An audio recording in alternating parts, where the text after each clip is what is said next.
earlier this year, the legislature passed a spending plan, which was the second not signed into law by the governor. Here to talk to me about the effects of this year's budget is State Representative Seth Grove. Representative, welcome. Thanks. Great to be here. Now, I mentioned that the governor signed this year's budget into law, but that's not the only budget he signed this year. He also signed last year's budget into law, which was 8, 9, 10 months late. Yep. And he actually hasn't signed a budget to date. He's allowed them to become law. The governor has a couple options. When a bill comes in front of him, he can sign it, he can veto it with appropriation bills, he can do line item vetoes, or he can allow them to become law without signing them after 10 days. So for both budget bills, he allowed them to become law moving forward. So then let's go back to last year's. And on June 30th of last year, the legislature sent the governor a budget, and he decided to veto that budget and take us from July 1st. Yeah, at that point, we didn't have a budget in place. Money wasn't going out, supposedly, but from what we can gather during that time frame, the governor did end up sending money out to different organizations. A lot of the individuals receiving Department of Human Services welfare money did go out. So generally it was school districts, counties, and nonprofits were the big three that were hit hard, and most, including some of the private Catholic schools that didn't get their workbook money, their school book money moving forward. It got to the point in December where we ended up sending the governor a lower spend budget than was passed in June. He ended up doing a line item veto, kind of releasing some budget hostages and sending some money out. And then later we followed up with a supplemental to close it out, which he ultimately ended up not signing. The interesting part is the budget was done so late, they weren't able to actually raise taxes to fill budget holes and get more spending. So we actually got a lower spend number than even the June 30th budget that the legislature supported and passed throughout the entire process. It was painful, but ultimately I think taxpayers were protected. We worked hard, and that was the entire battle was to tax or not to tax. We ended up not taxing Pennsylvania residents. We saw revenue increases. We saw strengthening of our economy. We saw good positive job numbers moving forward. So ultimately, I think it was a fight that had to happen. And ultimately, I think Pennsylvania benefited from it moving forward. No schools ended up closing. We had some issues of entities borrowing money, but through that entire time period, we tried to send money to those entities the entire time. They were met with either our colleagues not joining us on veto overrides or the governor vetoing supplemental funding that went out to those institutions. So a lot of harm was caused, didn't need to happen. What's interesting, during that same impasse, me and a couple colleagues, Jim Christiana and Chris Dush, released a report on impasse spending. We found the administration sucking up a lot of dollars from previous years, to the tune of about $2.7 billion to fund Harrisburg, and they didn't send that money out. And even during the reconciliation process, when you pull that money in, you load it into different accounts. We passed a budget, those accounts were refilled. So the big question is what happened to that all extra money they put in there. So we need to do a deeper dive into currently this year's budget and last year's budget to see how they coordinated with each other. I'm very worried the governor used that for additional spending, new programs, and increasing costs for government moving forward. But we need to verify those dollars moving forward. So moving forward, we had a late budget, and then obviously we have a deadline of June 30th, end of the fiscal year. So it was a smaller time frame to look at a budget. Even the governor's budget address in February and budget hearings were very weird because it was like this in-between spot.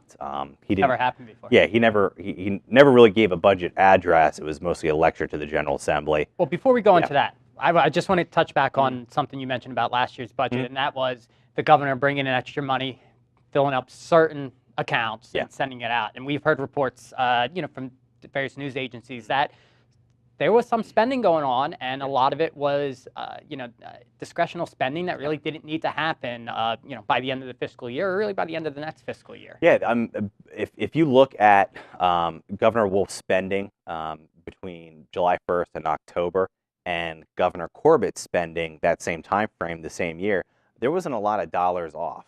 They were still spending billions of dollars that were being spent. We verified those numbers with Treasury. So really, there was no budget in place. What were you spending? How were you spending it? Was it based on Governor Wolf's wish list of spending? Was it based off last year's budget? Was it a pro rata point? So a lot of questions, and we never really got the answers because we never did hearings and questioned how much money was going out. We never followed up, and that's something we need to do a much better job of in the General Assembly is provide oversight for spending for programs for the executive branch, judiciary, and so forth. But at the same time as that was going on, schools and other nonprofits were not getting anything, even though they were in danger of shutting down. Yeah, to the point where the School Boards Association sued the governor and saying, you're spending money on welfare programs, sending money to individuals on welfare. You're spending money on environmental protection. You're funding Harrisburg. Harrisburg never shut down. The administration never shut down. All those employees were fully employed. DCED. The governor wasn't releasing any of the tax credits. What were those employees doing during that budget when they couldn't do their normal jobs? What were they doing? What were they getting paid to do during that point? But the governor made sure Harrisburg was in operation. Everybody was fully employed while school districts were borrowing money, counties were borrowing money, nonprofits were shutting down. And again, we never followed up with oversight on any of that stuff to ask those tough questions of how did you determine what to fund and not to fund, because obviously you were funding some items and not funding others. Generally, child welfare at the county level weren't funded, but other things were. What was your determining factor to fund this and not that? And for these programs that did borrow money, obviously there's interest that needs to be paid on that money that was borrowed. So where does that money come from? Is it a loss for the agency? Yeah, it ended up being a loss over the long haul, and to the point that I think their borrowing capacity is hurt. If anything happened this year, their borrowing capacity would have been hurt this year. School districts utilize a lot of their reserve funds, which obviously when they get their money, they could prop back up and so forth. But a lot of pain and suffering was done. Was it needed? Wasn't it needed? And you go back to other impasses. My first budget was the long one under Rendell. State government was shut down. Employees weren't working. But because of court cases and different things, all the pressure points are basically gone to get a budget done on time. And ultimately, it came back to governor's full veto, which is unprecedented because there's never been a full veto ever done by a governor at any point in recent modern history. And the funny part is, strategically, he was actually in a good position to do a line item veto because there were 67% of that budget is the line items he wanted or higher. He easily could have came back and said, I'm going to veto the things we disagree with. And by the way, all these line items I'm agreeing to with, you guys increase, so you have to fund on top of it. But he opted to actually just do a full veto, and it just continued to get worse and worse. Luckily, we were able to close it out without any massive tax increases. Taxpayers were protected, and we provided huge increases to education. A lot of the things the governor wanted ended up happening regardless of his positions during that entire process. Do you think there's possibility that the reason that happened was a new governor maybe did not understand the line item versus the full veto process? It could have been. It could have been positioning, posturing. It could have been my way or the highway attitude. This budget, it was a lot different from that administration's demand that it's going to be our way. Even PR from the governor's PR people were really tampered down and very tame towards the direct insults they made at the General Assembly. So they did a better job, I think, year two of managing the budget. But that first year, a lot of it's just on the governor's office not engaging and just it's our way or the highway. And they're just demand of ridiculous amounts of tax increases on Pennsylvania residents. I mean, his first budget was a $12.7 billion tax increase over 2 years on Pennsylvania residents. It's unfounded. If you add up all the tax increases of every other state that a governor has projected, it was 4 times that amount. So it was really, really, really crazy of the governor to do that at the very, very beginning. And it continued leading down the line. But we were able to close it out and be fiscally responsible, which is a good thing. And it set us up. This current fiscal year, we were projecting, you know, a multi-billion-dollar deficit. Because we held the line on spending, we were able to reduce that by $800 million just by being fiscally responsible. So those are keys in every budget: is being fiscally responsible, watch the spend side, and then you don't have to rely so much on the revenue side. So let's move into this year's fiscal year. Yep. And we'll start with the governor's budget address, which you mentioned wasn't much of a budget address. It was more of a hour lecture. Yep. And that really rubbed a lot of people the wrong way, especially considering last year's, the budget before that was not completed yet. Yeah. Tell us a little bit about what you thought sitting there listening to Yeah, sitting there listening, we didn't know what to expect. I was hoping more vision, more we need to finish this out. Instead, we were lectured for literally, as you said, an hour, nonstop. The governor stood up there and said, "I wish I could talk about this. I wish I could talk about this, but you guys failed to do your job. You need to get a budget. All these bad things are happening because of you guys." It didn't help. A lot of members actually wanted to get up and walk out during it and stuff, but we hung in there. We listened to it, and ultimately he left, and we went into 3 weeks of budget hearings, and we were talking about last year's budget, this current fiscal year's budget, the previous budget. So we were talking about multiple budgets throughout that process, which at times kind of got confusing. Making sure the secretary, department heads knew, we were talking about this current fiscal year or last year's or next fiscal year's and so forth. So it was rather confusing, but we got through budget hearings. We ended up closing last year's out, and we had a shorter time frame, and it got a little frustrating because after budget hearings, after we closed out last year for rank and file, it kind of went silent on budget for a while. There were rumors of we're going to get it done in April or May, but ultimately we moved forward with some stuff. So it was very, very confusing for a while for a lot of us. All right, before we move into the rest of this year's fiscal year, we're going to take a short break. Legislative report, we'll be back in just a moment.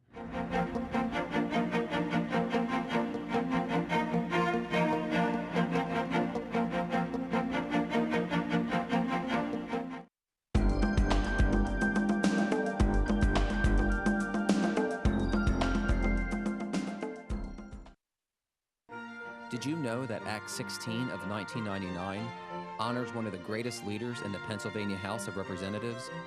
The Matthew J. Ryan Legislative Office Building, once known as the Capitol Annex, is located next to the main Capitol building and honors the late Speaker of the House, Matthew J. Ryan. Those who visit this building will observe the magnificent architectural designs providing eloquence and grandeur to the building.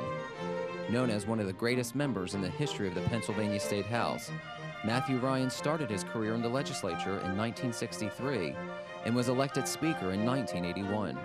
His charisma and knowledge will forever be reflected in the building now named after this great legislative leader. Now you know. Did you know? Since 1905, the State Museum of Pennsylvania has been offering an interactive and educational experience of the state's vast history and heritage. Each year, the museum is a playground for more than 135,000 schoolchildren and adults exploring culture and history of their state and country. Memorial Hall features a larger-than-life, 18-foot-high bronze statue of the Commonwealth founder, William Penn, standing right in front of a monumental memorial, the Battle of Gettysburg to pick its charge. With more visitors than almost any other Pennsylvania museum, you're probably wondering, what's so exciting? It may be the 4 floors of interactive and displayed exhibits ranging from the Earth's beginning to present day, or the planetarium, where visitors can witness the wonders of galaxies and stars beyond Earth's surface during one of the many shows offered throughout the year. Perhaps it's pretending to put on your lab coat as you view the uncovering of fossilized bones in the Dino Lab interactive exhibit. It offers a once-in-a-lifetime chance to see millions of year-old fossils. Be prepared for exhibits just like ones in the State Museum. Or it's visiting a constant favorite, the Mammal Hall, with full-scale displays of Pennsylvania's wildlife and lifelike dioramas. But the real reason for the State Museum's popularity, the many adventures around every corner, and something for all visitors to experience and remember. Now you know. Welcome back. Joining me today to talk about the budget for this year is State Representative Seth Grove. Representative, again, welcome. Thanks. Yep. We just got done talking about the 2016-2017 budget process, and that was bled into this year, and now we were into June of this year. tell us a little bit about what happened. You mentioned that there was a little bit of a lull in the Yeah. whole budget process as a Yeah. whole. Normally by June 1st, we start seeing budget numbers, budget projections, kind of like where we're going with a budget. We didn't really get anything until June 27th. That's when we loaded a budget, moved it to the Senate. Ultimately, it was passed on June 30th and sent to the governor's desk. Ended up being a $31.6 billion budget, about a 5% increase over last year when rate of growth of Pennsylvania's economy is down around 2%. So it was a huge increase, and it relied on more revenues, tax increases, other revenue sources to fund it moving forward. So that went to the governor's desk. The governor waited 10 days to see if we would send a revenue package. We never sent a revenue package. We have a constitutional obligation for a balanced budget. That didn't happen. The governor allowed the budget to sign into law that was out of balance. And actually, there's statutory language, I believe, in the administrative code that mandates the governor to actually reduce spending down to the levels of the certified revenue for that. That never happened. So we had an unconstitutional, unbalanced budget. We ended up getting an agreement with the House Ds on a revenue package, or the House did, and the governor. That was sent over to the Senate, and they had an agreement with a revenue package. So later that was signed into law. Unfortunately, there were still pieces of revenue missing from that. There's supposed to be $100 million of gaming that we still haven't done. I don't know if we're going to do them this fall or not, but to this day, the budget is still out of balance. It's not fully funded. Are there any organizations, any departments that I guess are feeling any hurt or any negative impacts because the budget is technically out of balance? Yeah, not yet. We'll start seeing that probably May timeframe. Right now it's probably about $300 million out of balance. Generally, I think the governor can come back in December and do some budgetary reserves just in case and adjust that accordingly. So out of a $31.6 billion, $300 million is kind of small. You can do some adjustments moving forward. But even, IFO has come out with their kind of revenue updates where we have about a $260 million hole because revenues on some of the tax increases aren't coming through. The revenue growth rates in PIT and sales tax are actually, their words, disintegrating. So we may have some major financial issues heading into next year. Just on this year's budget, the revenues that were passed, the collection rates coming in and stuff. All right, so let's talk about that a little bit. And one big point is the cigarette sales tax increase. Yeah. Philadelphia City has tried to raise money off cigarettes in the past with the $2 a pack increased tax for the school districts. Yep. And we know that the rate or the amount of money that they brought in is almost nearly 50% less than what was projected. Yep. So now we're adding on the state level another $1. That makes Philadelphia cigarettes $3 extra pack than everywhere else. Where's the money coming from? If it didn't work in Philly, why is it going to work statewide? Yeah. So part of the problem, so the argument for the cigarette tax is people shouldn't smoke and we need to tax it so people stop smoking and people will be healthier and somehow we will have savings on our health care because we have high cigarette tax. It hasn't happened. I have not yet seen any reductions in any health line items, whether it's Department of Human Services or Department of Health, any kind of reductions that reflect any kind of increase in tobacco tax. But what does happen is revenues decline. Part of the cigarette tax guaranteed Philadelphia School District $58 million. So right off the top, Philly's going to get $58 million. As their tobacco tax continues to disintegrate, revenues continue to bring in less and less, and it's about a 5% reduction every year for Philadelphia. Add the $1 a pack, it's probably going to be up to 10% reduction. So state tax dollars, we're guaranteeing them from state collections $58 million. So Philly, their tax increase didn't cover it. So now the state, everyone else is kicking in to help Philly. Exactly. What we're seeing, and a lot of us, Rick Saccone, myself included, had warned our colleagues ahead of time that if you increase the cigarette tax so it's cheaper to go out of state or create illicit tobacco markets, you're gonna bring in some nefarious characters selling cigarettes illegally, particularly in Philadelphia. We just visited his district, Pittsburgh, last week. We have a great nonprofit. They actually bring in international and national law enforcement, as well as stakeholder groups and industry specialists, and they have a illicit tobacco work group.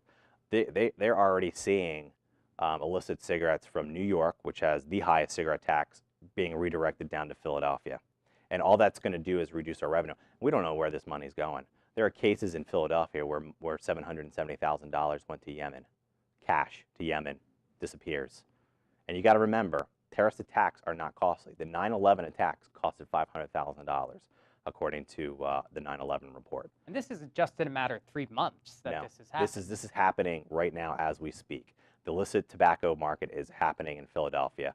I'm seeing reports out, news reports and TV coverage of Ohio convenience stores skyrocketing in cigarette sales, where they can't keep them on the market from Philadelphia's fleeing and purchasing them there. So we created and believe me, this was not based on wellness of Pennsylvania citizens. This was based on, we needed to fill revenue holes, and by doing that, we're seeing the repercussions. Revenue is not coming in. Our economy is not strengthening. So it's very bad things are happening because of this budget moving forward. Part of it was an e-cigarette tax on vaping products. It was a 40% floor tax. We have vape shops shutting down. Now, a 40% tax times 0 is going to get you 0.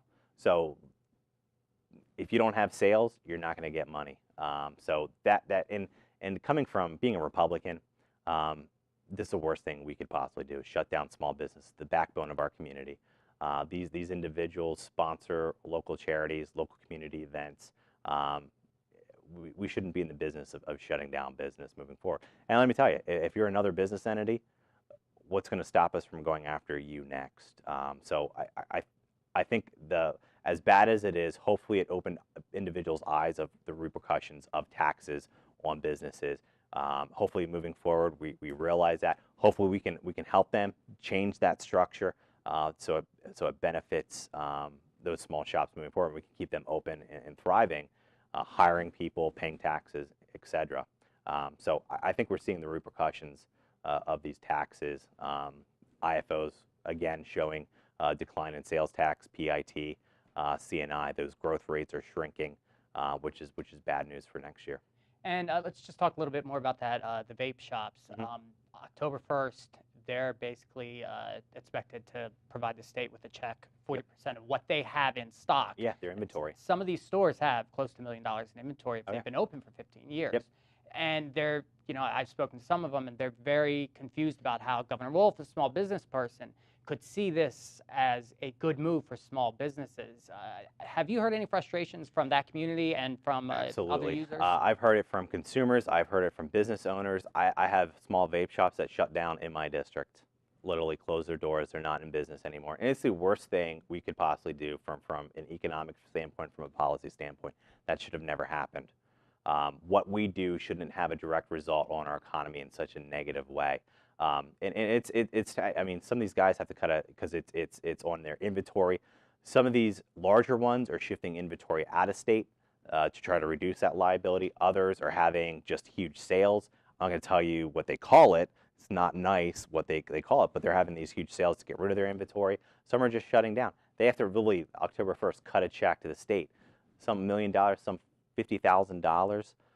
So it did a lot of harm to Pennsylvania. You can see it. You can see it in the numbers. You can see it in what's happening, jobs report and so forth. So it was some very bad maneuvers that happened this budget year. Hopefully we can come back and correct it. Hopefully it's a good learning opportunity to say we need to do a better job budgeting moving forward. We shouldn't wait until the end of June to worry about this. We need to start in January. Address the cost drivers. And move forward with policy and get away from the status quo governing of Harrisburg. We need to be smarter, be innovative, and do it better.